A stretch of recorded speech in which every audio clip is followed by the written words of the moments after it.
December 2016. Al-Bab, Syria. ISIS fighters are watching Turkish Leopard 2 tanks roll into position. This is supposed to be the pinnacle of German engineering.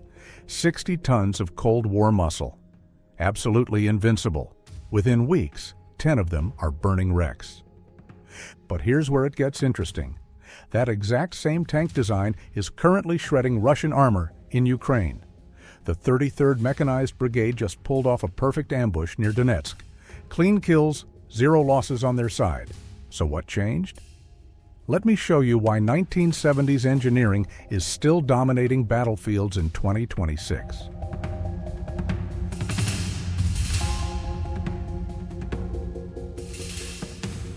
The Yom Kippur War just ended. NATO commanders watched Soviet missiles turn Israeli tanks into scrap from 3,000 meters away. NATO's tank doctrine became obsolete overnight. West Germany has a bigger problem. They're on the Cold War front line. When things go hot, thousands of Soviet T-72s will pour through the Fulda Gap. The Leopard 1 can't stop a modern heat round. One hit, crew dead. Germany needs a tank that can survive. But the solution wasn't thicker armor. It was rethinking what survival means on a modern battlefield.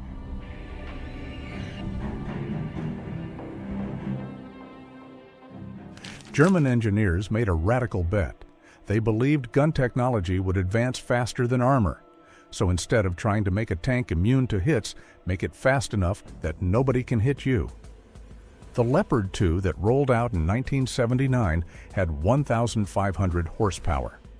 NASCAR power in a 60-ton tank. Top speed 68 kilometers per hour. Basically, a sports car disguised as a battle tank. But speed doesn't win battles. Killing first does. Enter the 120mm smoothbore gun. Tungsten darts at 1,700 meters per second. 5 times the speed of sound. Effective range 4,000 meters. You can kill targets 2.5 miles away. The barrel is 5.28 meters long. That's 17 feet of precision steel, turning kinetic energy into armor penetration. And here's the kicker. When Americans developed the M1 Abrams, they tested their gun against the German 120mm. The Rheinmetall won hands down. The M256 on every Abrams? That's a Leopard 2 gun. Same weapon, license built with a different name. Now wait until you hear about the ammunition storage. The composite armor is modular, steel, tungsten, ceramics layered together. You can upgrade it as technology improves. Exact composition still classified. Here's where it gets clever. 15 rounds stored in the turret behind an armored door. If they get hit, blow-off panels vent the explosion upward, away from the crew. The other 27 rounds are in the hull next to the driver. No protection. If those cook off, the tank becomes a crematorium. That's the trade-off. Fast reloads mean ammo close, but you're sitting on a bomb. Now the fire control system, fully stabilized gun, laser rangefinder, digital ballistic computer, all from the 1970s. Most tanks in 1979 had to stop to shoot accurately. The Leopard 2 can do 68 kilometers per hour across broken terrain and still land shots at 2,000 meters. Think about that. Bouncing over ditches at highway speed, gun compensating for every bump, hitting targets 1.2 miles away.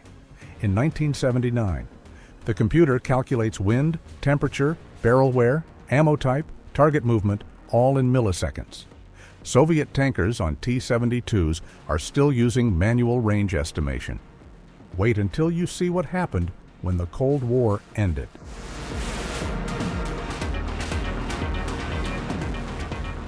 Between 1979 and 1992, Germany built 2,125 Leopard 2s.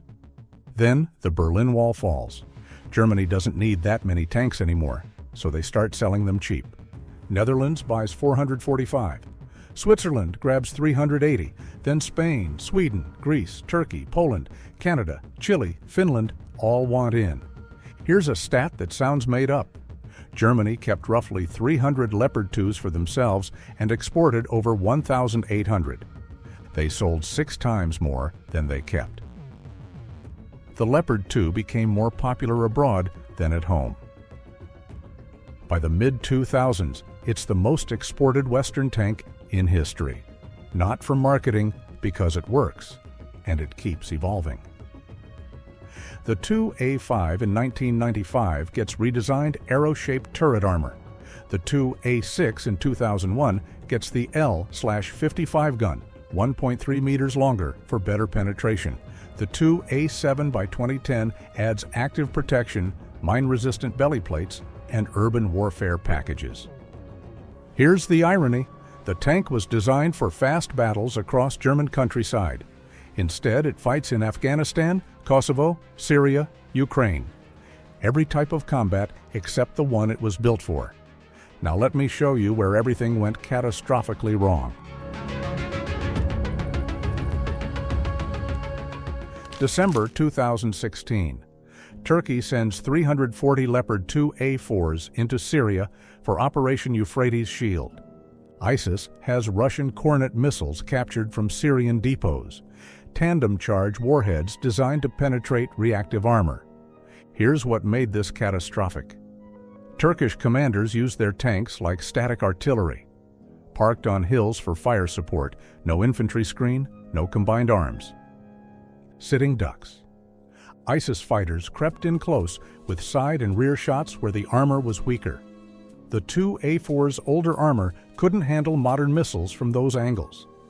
6 weeks. At least 10 Leopard 2s destroyed, 2 captured intact. Turkey airstruck their own tanks to prevent propaganda videos. One engagement near Al-Bab saw 3 Leopards knocked out in a single ambush. 200 meters apart, no mutual support. Turkish military leaders called it a trauma. Defense analysts called it a masterclass in how not to use armor. The tank wasn't the problem. The tactics were. You don't park 60 tons of armor exposed and expect it to survive modern missiles. Headlines screamed the Leopard 2 was overrated, a Cold War dinosaur. Canada was about to prove them wrong.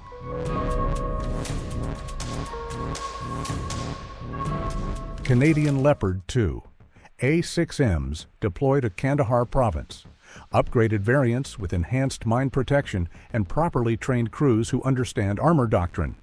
The Taliban threw everything at them. RPGs, roadside IEDs, bombs big enough to flip vehicles. The Leopards shrugged it off.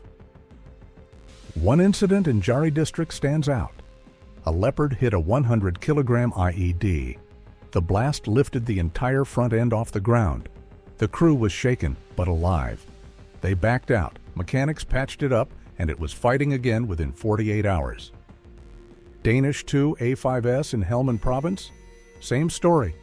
One Leopard took 4 RPG hits in a single engagement, not a single penetration. The 120mm gun punched clean through mud brick walls insurgents thought were safe.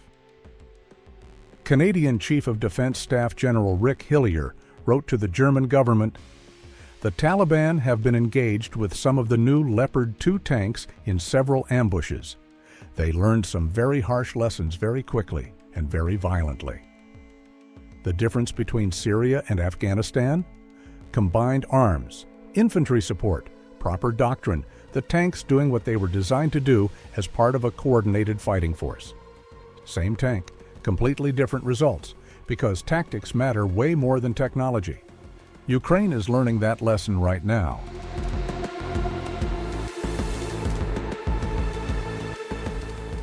Ukraine receives 80 Leopard 2s from NATO, mix of 2A4s and 2A6s.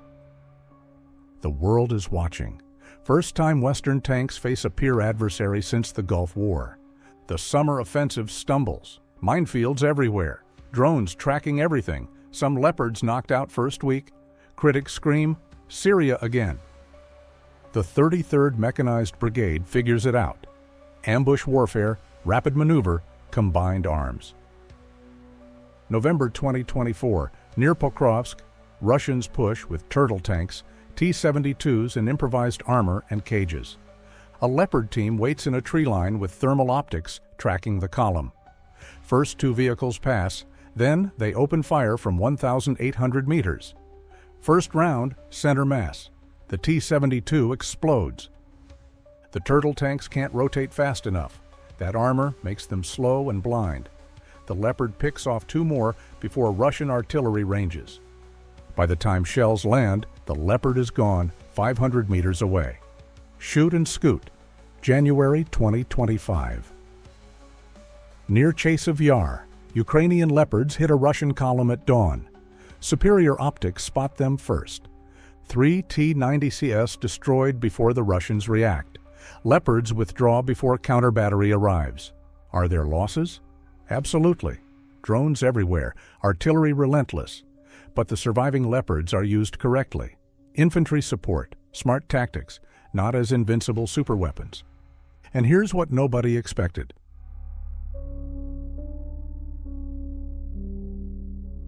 The Leopard 2 is nearly 50 years old.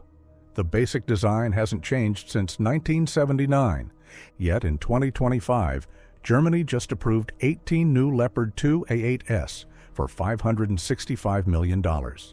That's $31 million per tank. Why?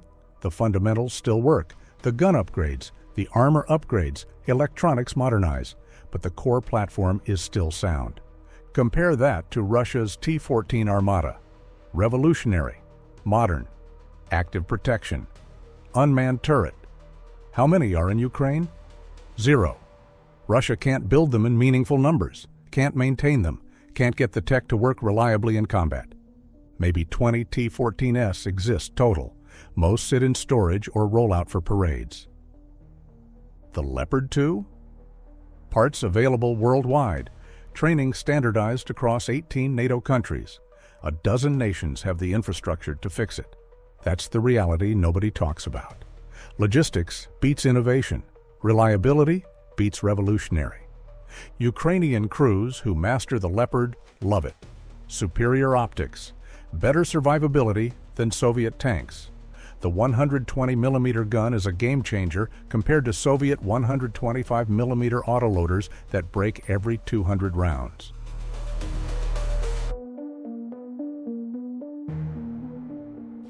The Leopard 2 was designed to fight a war that never happened, the massive Soviet invasion of Western Europe. Instead, it's proven itself in every conflict except that one. Counterinsurgency in Afghanistan, urban warfare in Syria, drone-saturated Ukraine. And it keeps winning. Not because it's invincible, but because 1970s engineers got the fundamentals right. Powerful gun, good mobility, modular armor, reliable engine, crew survivability. Everything else modernizes as technology improves.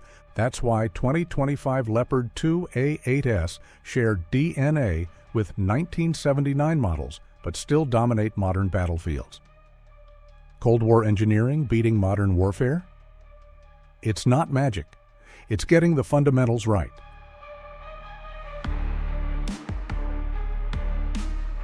Turkey learned this the hard way in Syria. Canada proved it in Afghanistan. Ukraine is proving it now in Donbass. So here's my question. Do you think the Leopard 2 will still be fighting in 2040? Drop yes or no in the comments, and thank you for watching.